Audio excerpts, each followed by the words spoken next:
Hey everyone, and welcome to Wildlife Inspired. Today we're going to talk about Nikon's Z9 autofocus specifically for songbirds. Why it is just amazing, but also what is this fatal flaw? Right after this. Had the Z9 now for a couple months. I've been doing it mostly with waterfowl, but over the last couple weeks, as the songbirds have begun to return to the northeast, I thought, let's take a look at this and how it performs from an autofocus tracking standpoint. So what I did is I took it controlled. I'm going to actually show you real quickly here my backyard setup. This is my little feeder setup. It's in one of my rain gardens onto native plants in another video, but this is the setup that I used. And I'm going to take you now through the lens. By the way, I put on my nice spring shirt for today's video, so hopefully you appreciate it. It's right around Easter when I'm recording this. I'm going to take you through the lens here. Let me pull up this other screen and you'll see what we're looking at. This is actually my camera settings, so you get to see everything that I'm doing here. And rather than critique some of the settings in here, don't really worry about any of the other settings except what's across the very top left hand toward the middle here. You'll see I'm shooting in manual mode. That's what the M is, top left. Next to that, the 20 represents 20 frames a second. Really, I got to tell you, for action, it's amazing. For portraits, it's overkill. I just find myself culling so many of the same looking images. So I will probably pull this back to 15 frames a second or even 10 frames a second for songbirds when they're in portrait season. The AFC, I want to talk about this real quick, the difference between AFC and AFS and Nikon, and give you a little bit of a tip on what you can do to help yourself out with that AFC. And then really what I want to talk about is this next two sections. Up top you'll see where it says 3D, and then the animal icon indicates that it's an animal tracking or eye detection mode. So it really does an incredible job. I'm going to show you real quickly this, and then I'm going to get back to AFC. But watch this track this white-throated sparrow. Now you'll see, and I'll pause this occasionally, you're going to see that little yellow box. Whenever the box turns yellow, that means that the shutter is depressed and the focus has a tracked. It's locked on.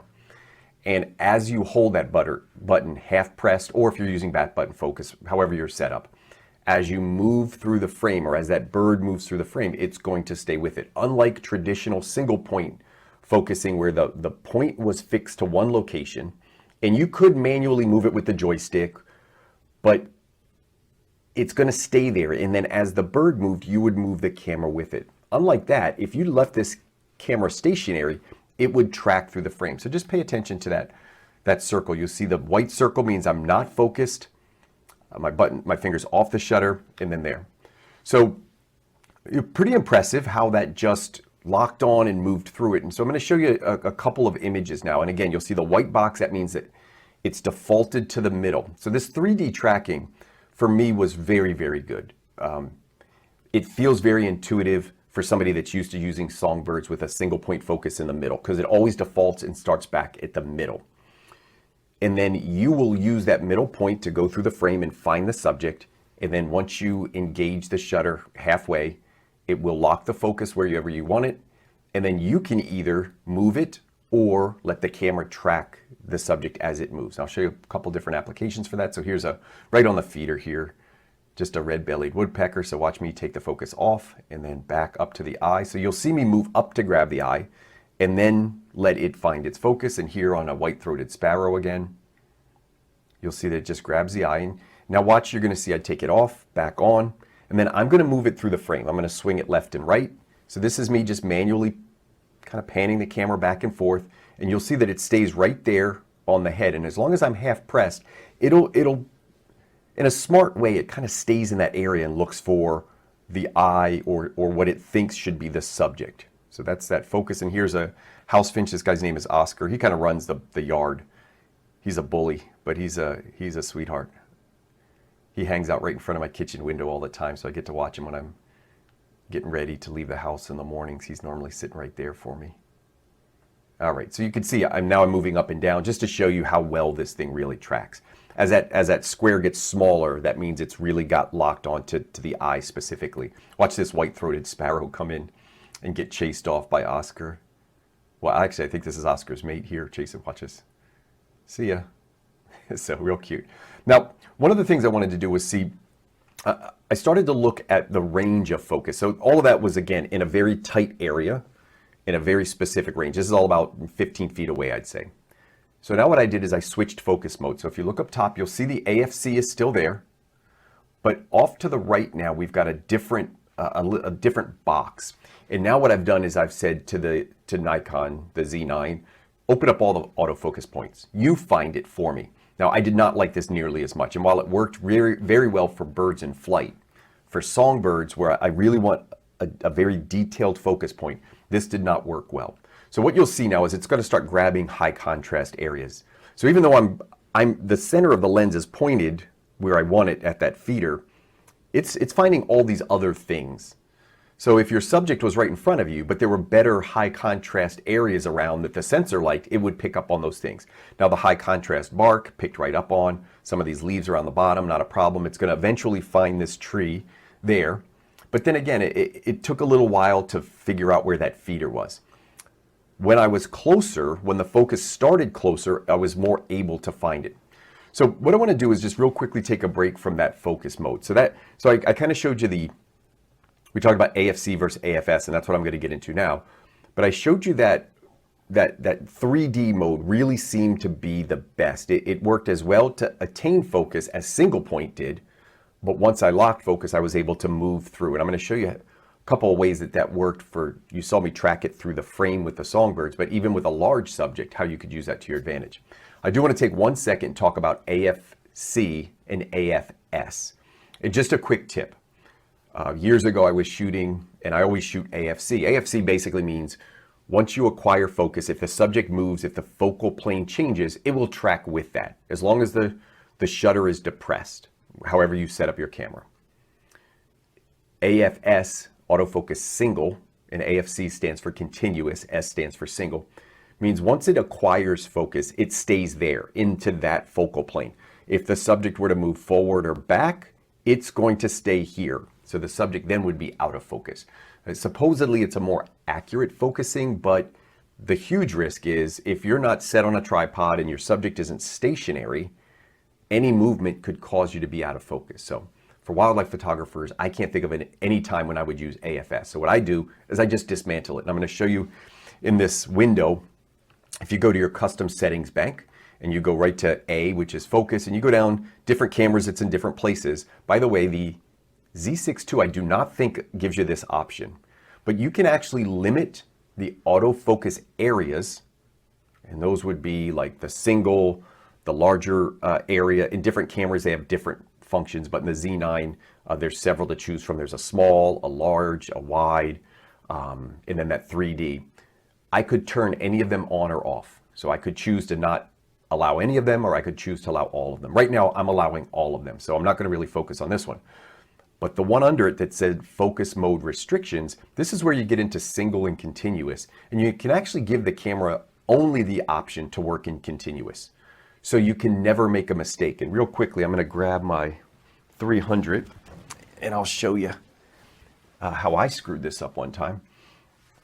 If you change autofocus modes, there's a button, so I'm with my left hand, there's a button right here that while you're holding that, if you were to spin the front dial or the back dial, the front dial would change those focus areas. So single, dynamic on the this is a D500, D25, I'm trying to remember what they all are, D153, I think there's one like that, D9, group. So as I'm spinning this, it's changing. I'll show you that actually in a second through the back of the camera.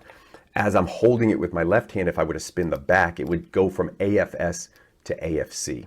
So it would rotate through those options. And one time I did that by accident. I was on AFS the entire day and I couldn't figure out why my keeper rate was so low. And the next day I went out to shoot and it's the first thing I noticed. Here I got numb to it. I didn't know I was there.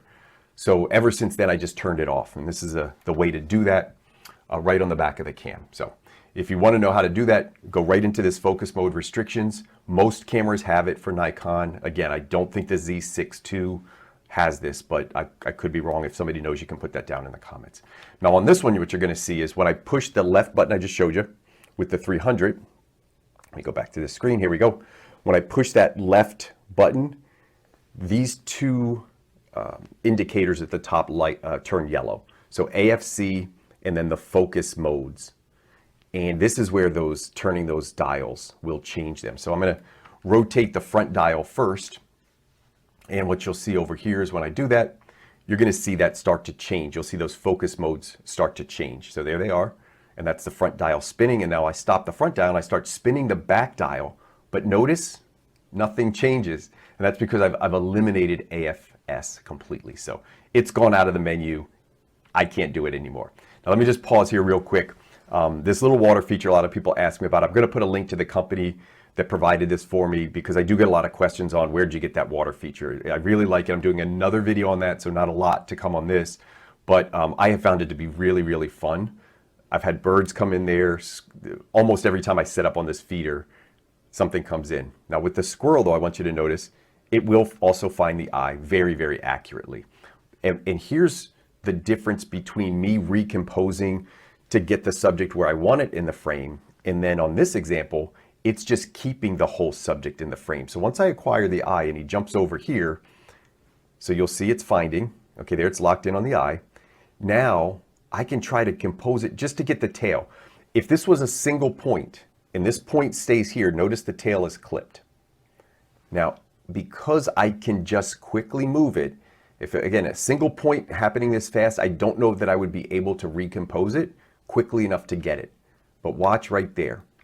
All I have to do is move the camera over and it tracks to the eye and it get the whole subject in focus. So really, really great feature. It's not just for birds. It works on all mammals. Here, I just wanted to show you something cute because this little squirrel came in. I put a wide angle or a 40mm lens right at the water feature under some camo and remote triggered it. So I'm not sitting here. This is all on a remote trigger, but hey, we all need a cute break once in a while. So I thought I would throw this one in the video for you.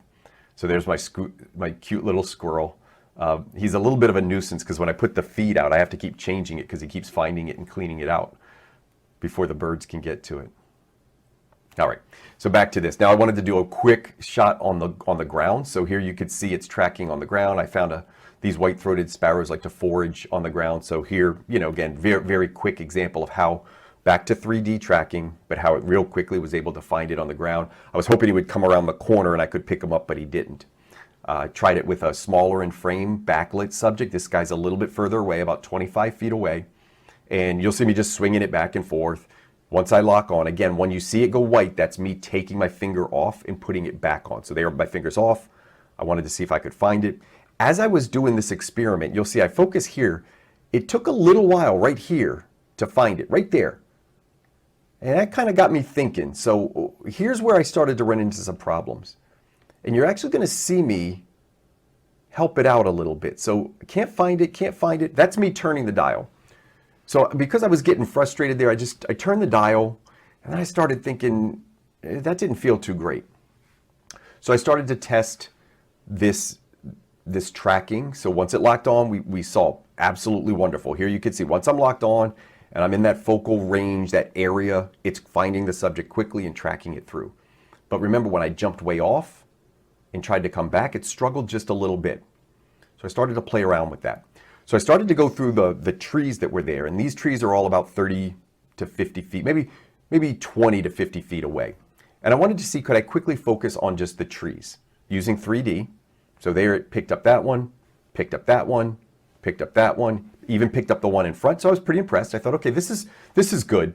This feels okay again. This is what it should be doing.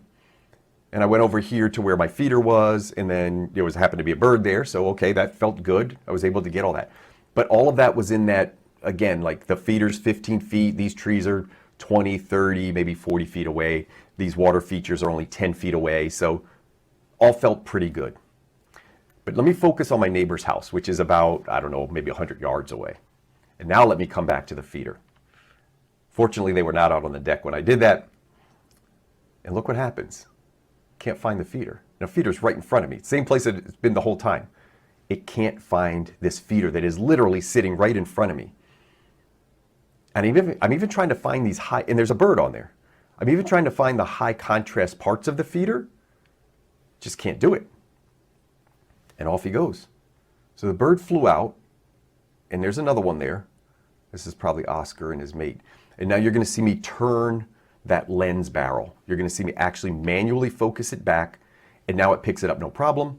And just to make sure it's still tracking, it's tracking fine. Everything is working as it should now. So it's when I went all the way deep and tried to come back, it really, really struggled. I did this on multiple days, by the way. So I went out one day, went out the next day, tested it again, had almost the identical results. Here you see I drop all the way off and I come all the way back.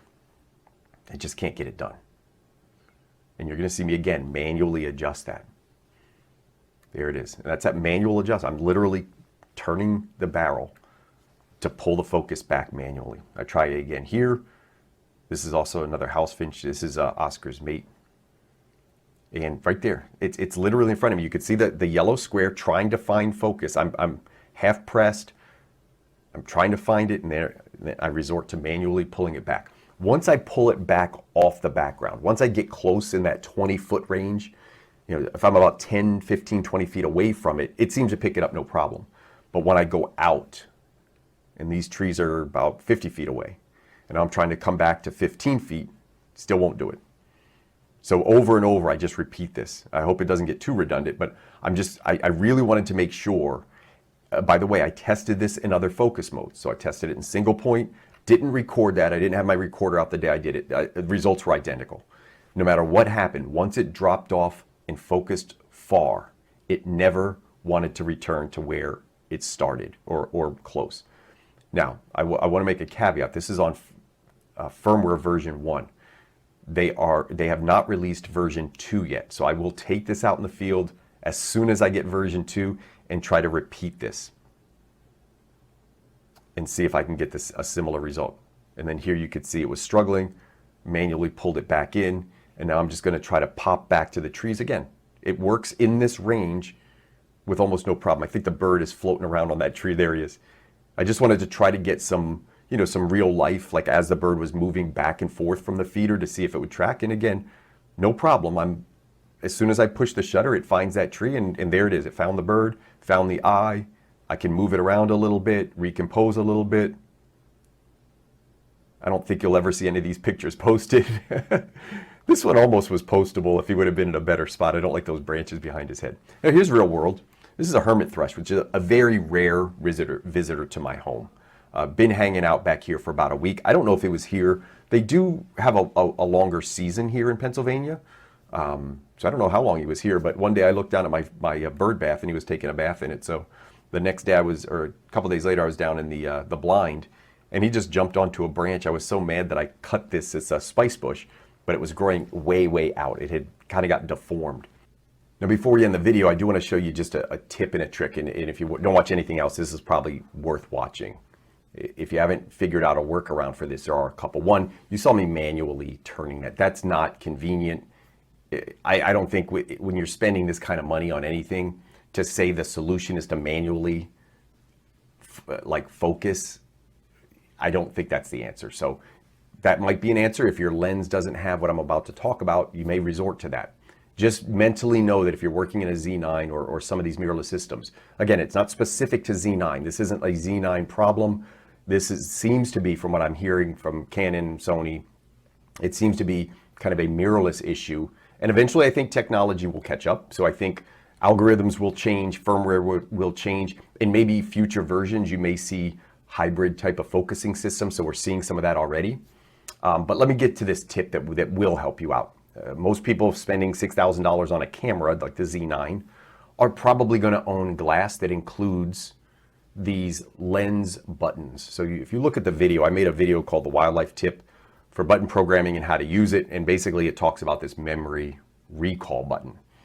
And you'll see by my left thumb, the hand that's holding the lens, you'll see a small button there. There's actually 4 of them around the collar. You can program that button to do many things. You can actually use that as your focusing button. So if you want to focus with that button, you can use it to focus. Just like you would program back button focus, you could program that. And there's other functions you can assign to it depending on the camera that you're using. With the F to Z adapter, so the adapter that changes my old F-mount glass to my new mirrorless system, you can still program these buttons. I tested it, it works, so just know that that will work. The way you use this, or I would use this for songbirds, and I've done this in the past, is assign the sweet spot. So if you're about 10 to 15 feet away, assign that sweet spot to that button. And with Nikon, it's going to be called memory recall. You program it to that, let's say 15 feet, and you set that as your focusing point. Now, if I'm 50 feet out and I hit that button, it's going to pull the lens back to 15 feet and stop. If I'm at 8 feet minimum focus and I hit that button, it's going to go out to 15 feet. It's always going to go to 15 feet once I program it there. So program it to the sweet spot for songbirds that you're working in, what that range is. Especially get it off of infinity or get it off of like the far backgrounds. And now if a bird comes into that sweet spot, even if they're not exactly there, you saw the system. Once it got close, it was fine. We just got to get the lens to pull back. So using that button program, that memory recall, really could be a great workaround. Now I'll tell you, I did a video on birds in flight the other day. I kind of recorded some of these through the lens like I showed you today for birds in flight, and I used the same feature. So I was on a tripod for that because I was also testing out a tripod head, and it was a little awkward. It's not great to always, hand holding, it's a little easier, but with the tripod, the buttons weren't in a great spot. I had to kind of work my hands around there, so didn't really love that. But it was helpful for the birds in flight. I've used that for years with birds in flight. I think I mentioned it in this video, and I show some examples of how I use it for birds in flight. But I think for songbirds with the Z9 or anything that's close and small, this is probably what you're going to want to do. Is get used to it, get the feel for it, so when it happens in the field, instead of wanting to throw your camera into a rock because you can't focus on what's sitting literally right in front of you, use that memory recall to your advantage, hit the button, pull it back, and then you shouldn't have problems picking it up from there. I haven't done any really tight, songbird migration has just started here, and the grasses are very small, so I haven't gotten into like clusters of leaves, or I shoot a lot of sparrows in fields, these really tight windows. I haven't gotten in there yet with the Z9. So that'll be a real test, and I'll try to get a video out when I do that, kind of the real world test rather than this one. But I feel hopefully gave you some examples here that were practical. You could see the amazing tracking once it got locked on was really wonderful. And then you see the fatal flaw. Once it jumps off, really tough to get back. So hopefully you enjoyed the video. I do want to thank you for your ongoing support of the channel in general, and I hope we can continue to find inspiration in wildlife together.